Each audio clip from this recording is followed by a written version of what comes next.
이번 토픽은 윌컥슨의 부호화된 순위 검정입니다. 부호라는 것은 플러스 마이너스 라는 얘기고, 순위 검정은 순위예요. 순위.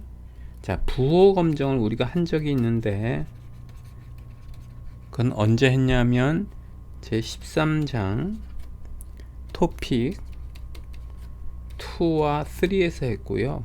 순위 검정, 맨 위트니의 순위 합 검정이죠. 이것은 13장 토픽 4에서 다뤘습니다.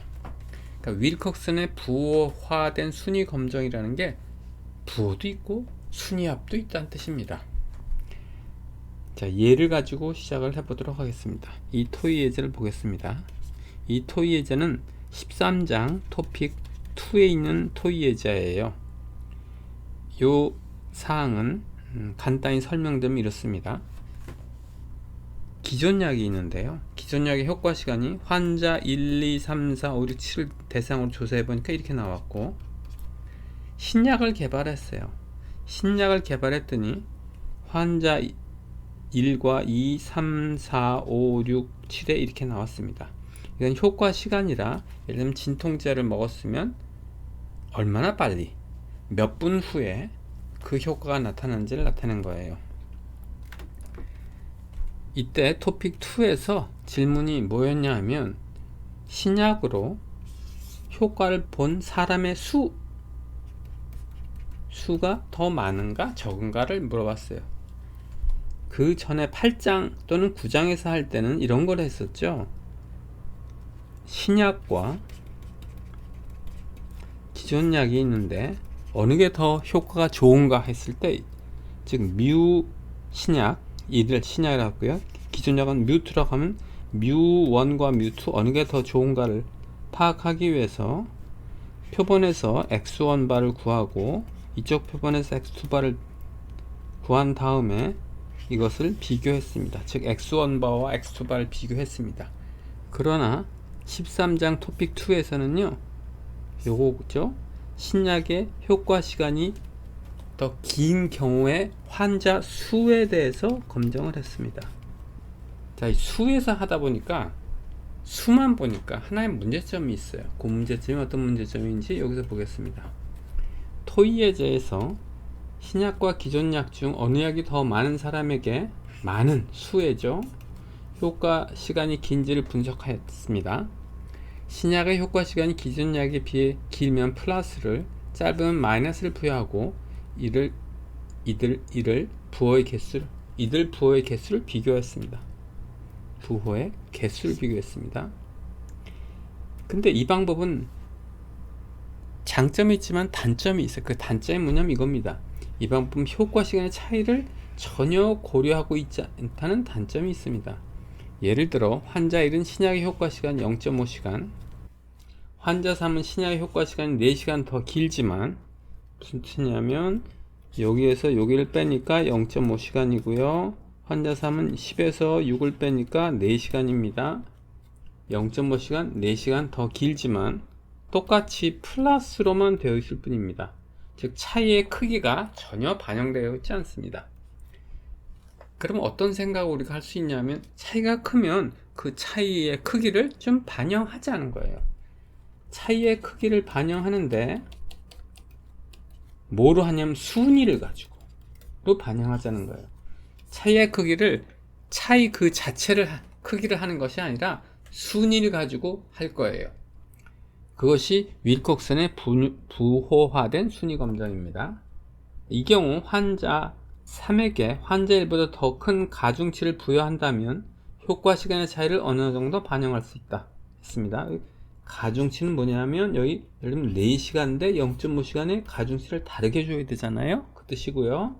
이처럼 차이의 크기를 부호 검정에 반영한 방법을 부호화된 순위 검정이라 한다. 이 검정 방법은 윌콕슨이 제시하였다. 이 예를 가지고 풀어보도록 하겠습니다. 순서는 이렇게 됩니다. 동그라미 1번 볼게요. 표본에서 추출된 관찰값의 차이인 xi-yi 차이를 냈죠. 그 다음에 어떻게 했냐면 여기 절대값을 씌웠습니다. 그 다음에 xi 빼기 y의 부호를 파악합니다. 자, 여기서 해보겠습니다. 부호는 파악돼 있죠. 부호는 파악했어요. 그래서 동그라미 1번이 여기 됐는데 뭘 안 했냐면 xi-yi의 절대값을 계산하지 않았습니다. 절대값을 계산해 보겠습니다. 근데 절대값 하기 전에 그냥 xi-yi의 값을 먼저 계산해 볼게요. 5.5 빼기 5라 0.5가 되고요. 1 빼기 18이라 마이너스 17, 그 다음에 10 빼기 6이라 4, 그 다음에 16 빼기 15라 1, 13 빼기 10이라 1, 3, 0이 되겠습니다. 자, 이제 절대값을 씌워 볼게요. xi-yi의 절대값은 0.5, 1.7, 4, 1, 1, 3, 0이 됩니다. 자, 그 다음에 여기 보면 xi 빼기 yi가 0인, 즉 여기 보면 8 동일하죠? 이것은 동일하기 때문에 관찰점에서 제외합니다. 즉 요건요 빠져요. 그래서 표본의 크기가 이제 6이 됩니다. 그 다음 동그라미 2번 보겠습니다. 절대값 씌운 것의 크기가 작은 것부터 순위를 매깁니다. 작은 것부터 순위를 매겨 보겠습니다.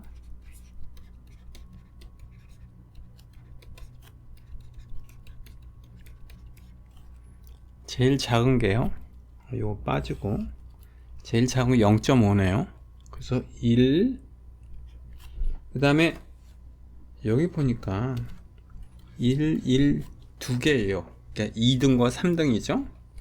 그러니까 2등과 3등이니까 동률이니까 2.5등을 부여합니다. 2.5, 2.5. 그 다음에 3이죠.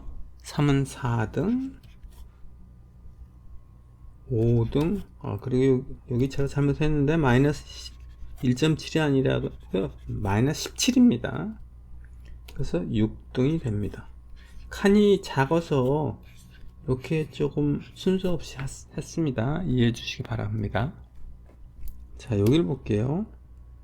절대값이 동일하면 부여될 순위 평균을 부여한다. 그래서 2.5와 2.5를 부여합니다. 예를 들어 두 개의 관찰점이 4위와 5위에 해당된다면 평균인 4.5를 부여하는데 저희는 2등과 3등이 있어서 그거의 평균인 2.5를 부여했습니다.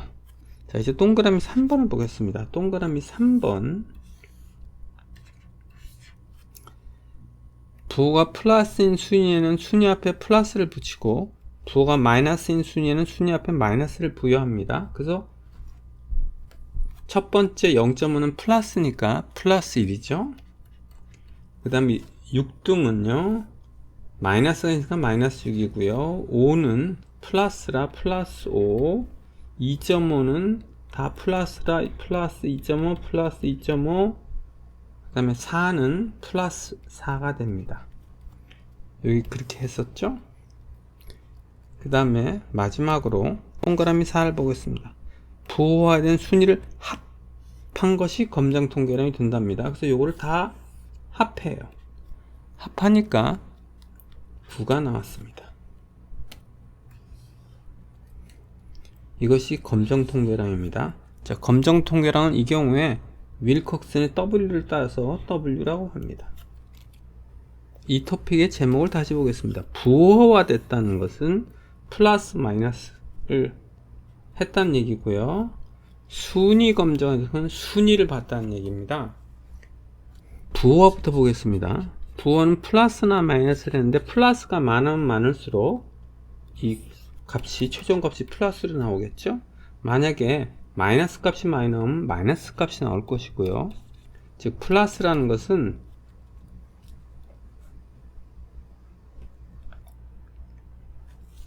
만약에 가중치를 주지 않았다고 생각해 보겠습니다. 가중치를 주지 않았다면 플러스 마이너스 플러스 플러스 플러스 플러스가 돼서 결국 플러스가 4개, 만약에 일씩 주어했다면 플러스가 4가 되겠습니다.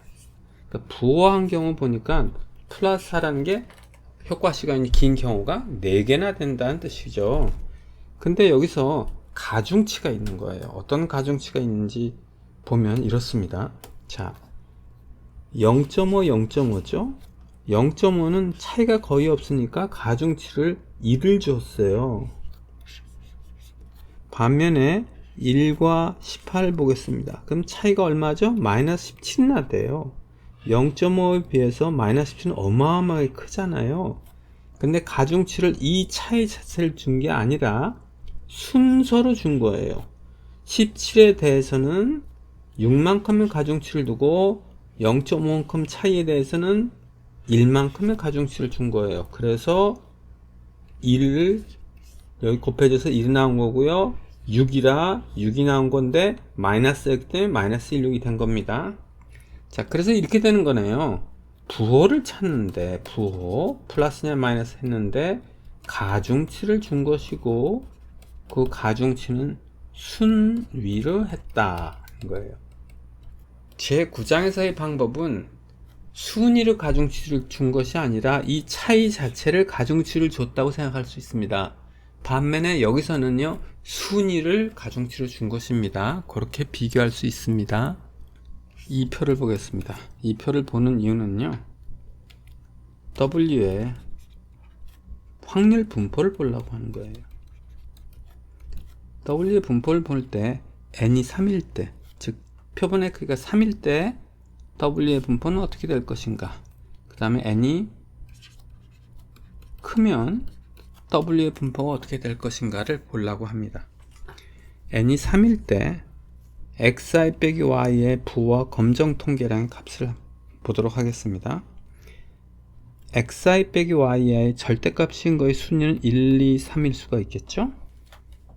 그런데 xi 빼기 yi 한 거의 부호가 다음과 같이 하나, 둘, 셋, 넷, 다섯, 여섯, 일곱, 8가지의 경우가 나올 수 있습니다.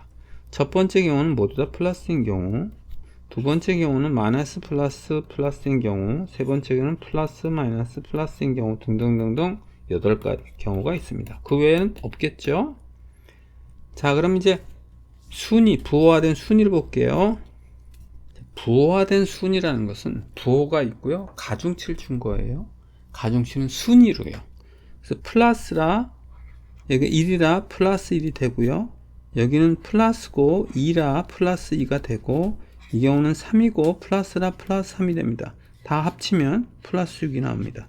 즉 요게 해당되는가? 즉 W 값 부호화된 순위 합계가 6이고요. 또 다른 경우 한번 보겠습니다. 이 경우 한번 보겠습니다. 플러스 플러스 마이너스죠. 이때 가중치, 순위로 가중치를 준 걸 계산해 보겠습니다. 플러스인데 가중치가 1이라 플러스 1이고요. 플러스인데 가중치가 2라 플러스 2고요. 마이너스인데 가중치가 3이라 마이너스 3이 됩니다. 그래서 다 더하면 0이 나옵니다. 하나만 더 해보겠습니다. 자, 요 경우를 보겠습니다. 요 경우는 마이너스 플러스 마이너스입니다. 마이너스의 가중치는 1이 부여되죠. 그래서 마이너스 1이고, 플러스인데 가중치가 2가 부여되니까 플러스 2고, 가중치가 3인데 마이너스니까 마이너스 3이 됩니다. 그래서 다 더하면 마이너스 2가 나옵니다. 즉, 요 라인은 부호화된 순위의 합계입니다. 요거를 표를 잘 이해하시는 것이 매우 중요합니다. 이해를 돕기 위해서 예를 한번 보겠습니다. 예 13.6입니다. XY가 관찰되었다. 이렇게 관찰되었습니다. 부호화된 순위 합을 구하고 표 13.5의 8가지 경우 중 어느 경우에 해당되는가? 라고 질문했습니다. 자, 먼저 xi-yi를 볼게요. 플러스 0.5고요. 여기는 마이너스 17이고요. 여기는 플러스 4입니다. 절대값을 씌워보겠습니다. 씌우면 0.5, 17, 4가 됩니다. 이 절대값 씌운 거에 순위를 보겠습니다. 순위는 제일 작고요. 0.5가 그 다음 4가 작고요. 17이 제일 큽니다. 그럼 뭘 구해야 되나요? 부호화된 순위를 계산해야 되겠습니다. 자리가 부족해서 빨간색으로 여기다 계산할게요. 가중치가 1인데 플러스죠? 그래서 플러스 1. 부호화된 순이요. 그 다음에 가중치가 3인데 마이너스네요. 그래서 마이너스 3. 2인데 플러스네요. 그래서 플러스 2. 다 계산하면 0이 되는데 요 1, 2, 3, 4, 5, 6, 7, 8 중에 어디에 해당됩니까? 여기에 해당됩니다. 플러스 마이너스고 부호화된 순위합이 0인 경우 여기에 해당됩니다. 이 경우에 즉 n이 3일 때 w의 확률 분포를 그려보겠습니다. w가 취할 수 있는 값은 플러스 6, 플러스 4, 플러스 2, 0, 마이너스 2, 마이너스 4, 마이너스 6 중에 하나죠. 그래서 그걸 그대로 그려볼게요. w가 취할 수 있는 값은 마이너스 6, 마이너스 4, 마이너스 2, 0, 2, 4, 6 중 하나입니다. 각각의 확률을 그려보겠습니다. 총 경우가 8가지 경우가 있습니다. 플러스 6은 한 번 나오기 때문에 8분의 1이고요. 플러스 4도 한 번 나오기 때문에 8분의 1, 8분의 1이고 0인 경우는 하나, 둘, 두 경우가 있어서 이렇게 그려집니다. 즉 8분의 2죠. 마이너스 6이나 마이너스 4나 마이너스 2나 모두 똑같이 8분의 1입니다. 그래서 이렇게 그릴 수 있어요.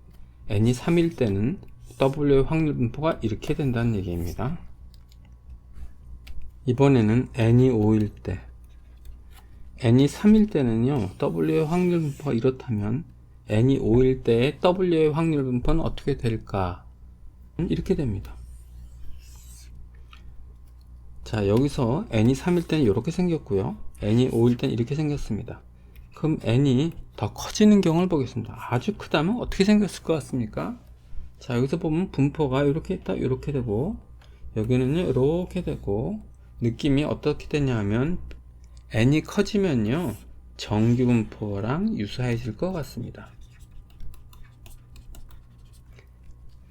제가 요 표를 보여드리고, 요 그림을 그린 이유는 뭐냐 하면, 표본의 크기가 커지면, W의 확률 분포가 정규 분포와 유사해진다는 것을 보여드리려고 하는 것입니다. 자, 그러면 이렇게 되겠네요. n이 매우 크다면 W는 정규 분포를 따르겠죠. 그리고 평균 값은, 즉 expected value of W는요, 얼마가 될까요? 자, 위 두 그림을 보겠습니다.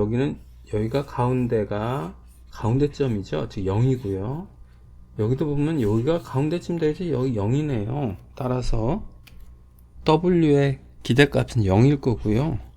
분산은 이렇게 됩니다.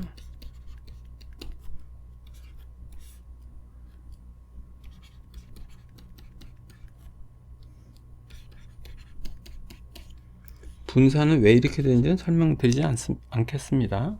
그냥 복잡만 해서 그렇습니다. 자, 그럼 다음 질문이 뭐냐 하면 이거죠. n이 크면 이라고 그랬는데 얼마나 크면 정규분포라고 간주해도 될까? 일반적으로 표본의 크기가 10 이상이면 정규분포라고 간주를 합니다.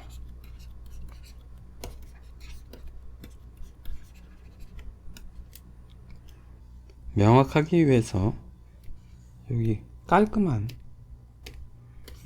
이렇게 가져왔어요. 제가 필기를 하면 오해가 있을 것 같아서 이렇게 가져왔습니다.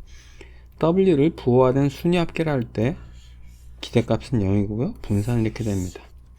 그 다음에 만약에 표본의 크기가 10 이상이라면, 10보다 크다면 W는 정규분포를 따르기 때문에 W는요, 정규분포를 따라서 평균이 0이고 분산이 6분의 n 곱하기 n 더하기 1 곱하기 2n 더하기 1입니다. 만약에 그런 경우 G로 변환을 하면 이렇게 변환하면 되겠죠? 이것은 표준 정기분포를 따를 것이고요. 자, 이제 구간 확률을 구하려고 하는데, 이때 유의할 점이 뭐냐 하면 디스크리트 디스트리뷰션과, 즉 이산 확률 변수를 연속 연속 확률 변수로 해서 구간을 구할 때는 문제가 있습니다. 그래서 여기서 어떻게 하냐면 W에다 플러스 마이너스 0.5를 합니다. 요 W에 플러스 마이너스 0.5를 하는 거예요. 자, 요거에 대한 얘기는 11장 토픽 4 순위합 검정에 자세히 나와 있고요. 그 다음에 왜 플러스 마이너스 0.5를 하느냐 하면 그거에 대한 설명은 제5장 토픽 7 이항분포의 정규 근사에 나와 있습니다. 그거를 보시면 되는데 내용이 어려우니까 지금 간단히만 설명은 이렇습니다. 이게 이산 확률 변수입니다. 1, 2, 3, 4, 5라고 할게요. x가 4일 확률은 이 높이를 보면 되겠죠. 그런데 이제 연속 확률 변수를 볼게요. 연속 확률 변수에서 x가 4일 확률은, 확률 변수가 연속의 경우에는 특정한 점, 여기서는 4이죠. 4란 특정 점의 확률은 0입니다. 그래서 이 높이는 확률이 아니고요. 우리가 probability density, 확률 밀도라고 부릅니다. 그러면 이제 이 상황에서 4의 확률을 구하려고 하는데, 그냥 정기분포를 이용해서 만약에 근사를 할 때 이렇게 구해지면 빨간 높이가 나오는 것이 아니라 0이 나옵니다. 그럼 어떻게 하면 좋을까요? 자, 여기 1, 2, 3, 4, 5잖아요. 4라는 것은 가만히 보면 여기부터 여기까지의 높이죠. 그러니까 요 길이가 1로 한다면 이 빨간 선의 높이와 요 제가 말한 파란 빗금치 면적과 동일합니다. 왜냐하면 밑변의 길이가 1이니까요. 따라서 여기서도 밑변의 길이를 1로 만들면 되겠네요. 그러면 이쪽은 3.5, 이쪽은 4.5가 되면 되겠습니다. 즉 이렇게 하면 되겠습니다. x가 3.5와 4.5 사이에 있을 확률을 구한다면 이산 확률 변수에서 x가 4일 확률의 근사값을 구할 수가 있는 것입니다. 그 논리를 생각하시면 됩니다. 자, 0.5 플러스 마이너스 5가 매우 어려우니까 요 예를 가지고 한번 보겠습니다.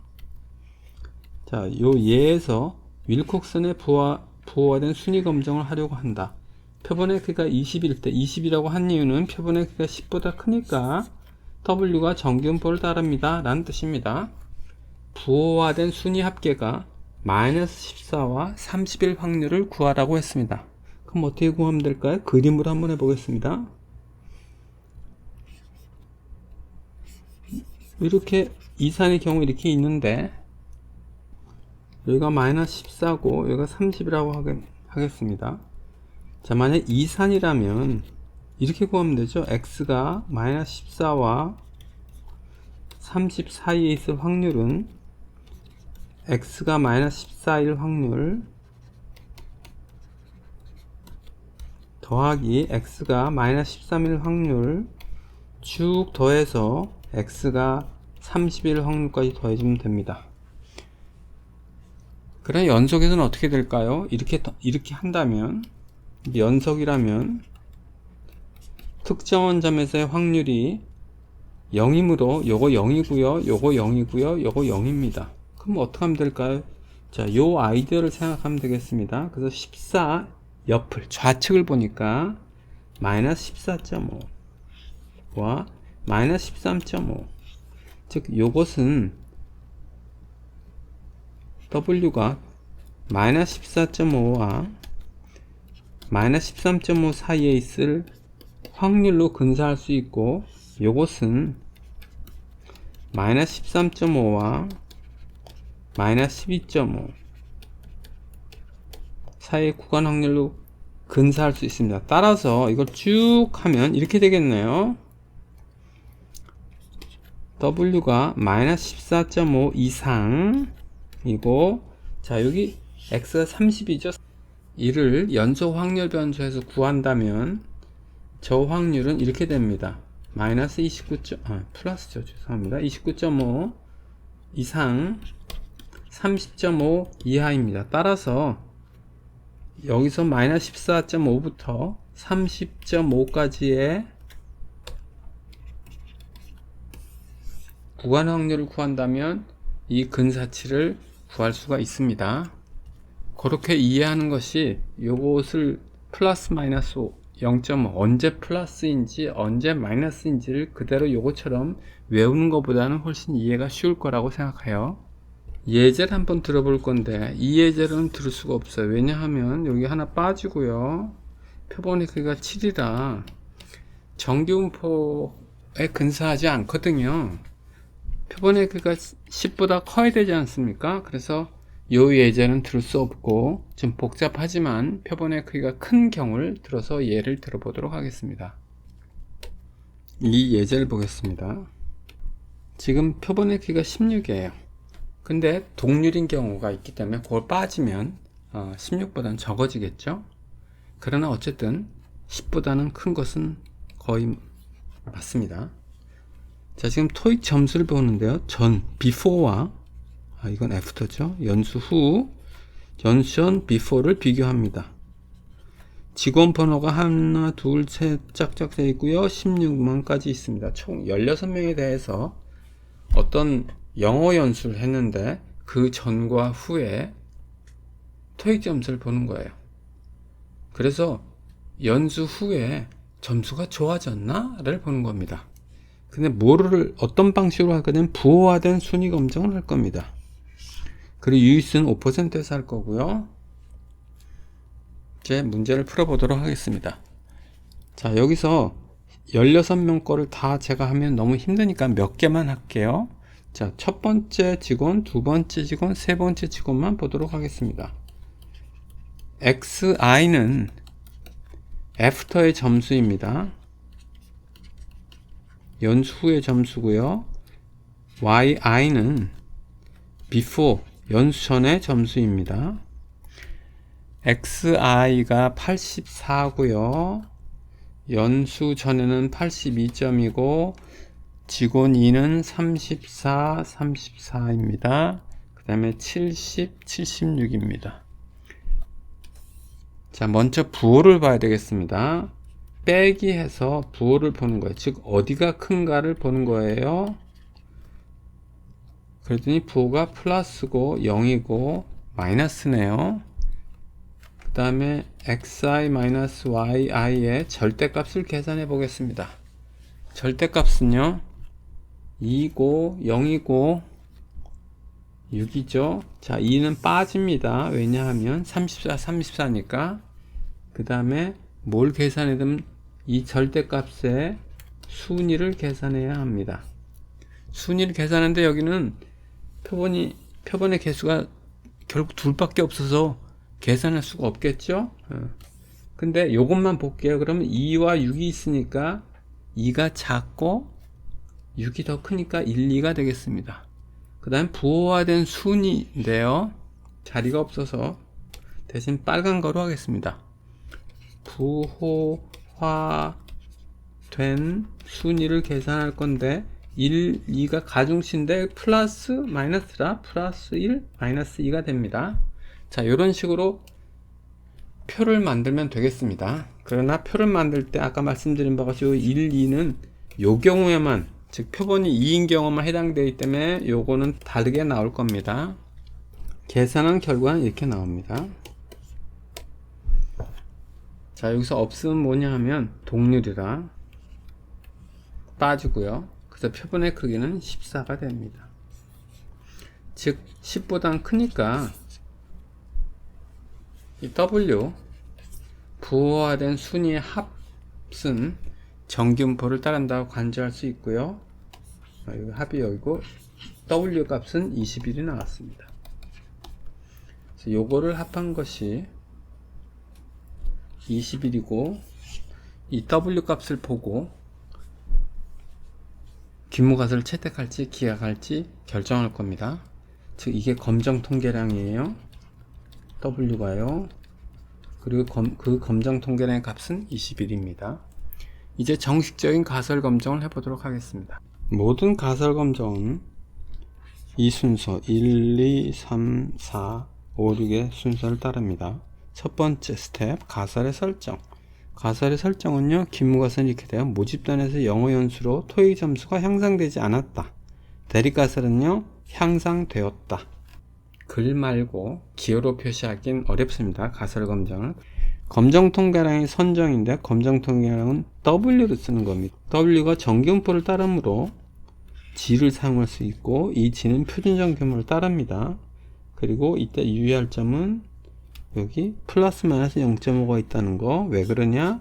디스크리트한 구간 확률을 컨티뉴어스한 거로 변환하기 위해서 이렇게 된 겁니다. 그리고 이 플러스 0.5인지 마이너스 0.5인지는 이 상황에 따라 다릅니다. 그 다음에 스텝 3 유의수는 5%라고 했는데 문제에서 5%라고 되어 있었어요.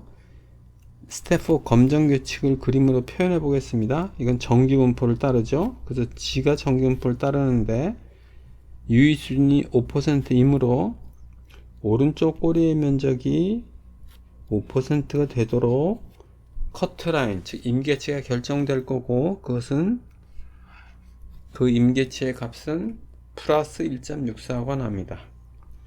동그라미 여번 검정 통계량의 계산은 W의 값이 21이니까 21을 여기다 넣어요. 21을 여기다 넣고 마이너스 0.5를 하니까 G값을 계산하면 0.64가 나옵니다. 0.64는 보시는 바와 같이 1.64의 왼쪽에 있으므로 기무가설을 채택합니다. 기무가설을 채택한다는 뜻은 뭐죠? 영어 연수로 토익의 점수가 향상되었다는 증거는 보이지 않습니다. 라는 뜻입니다.